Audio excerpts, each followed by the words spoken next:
जर आम्हाला न्याय भेटला नाही तर उद्या मुख्यमंत्री येणार, आम्ही त्यांच्या समोर आंदोलन करणार आहे त्याचं मयत घेऊन. जे डॉक्टर आहेत त्यांनी तुझी तपासणी करत असताना म्हटले की त्याला कुठेही त्याचा ॲक्सिडेंट झालेला नाही आहे, ह्याला कोणीतरी मारहाण केलेला आहे. तेव्हा त्याला कुठल्याही प्रकारची जखमा वगैरे काहीच नव्हती.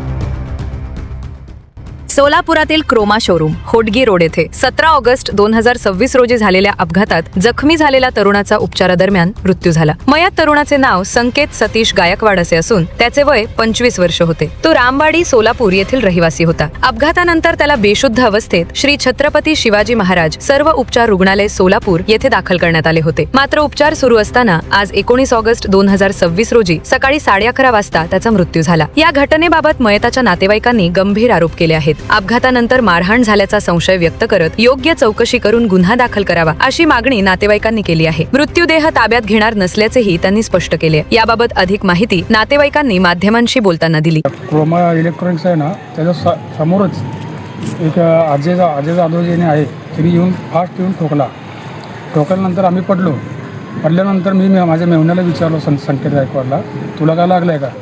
तिने म्हटलं मला काय लागलं नाही. मग तिने उठून उभारला. मग मला काय उठता आलं नाही माझ्या पायाला लागल्यामुळं. मी बसलो कडेलाच. बसल्यानंतर ते अजय जाधव जे आहे तिने फोन लावून त्यांच्या भावा लोकांना बोलून घेतला. त्यांना बोलून घेतल्यानंतर तिने काय केले, माझ्या मेहुण्याला घेतले.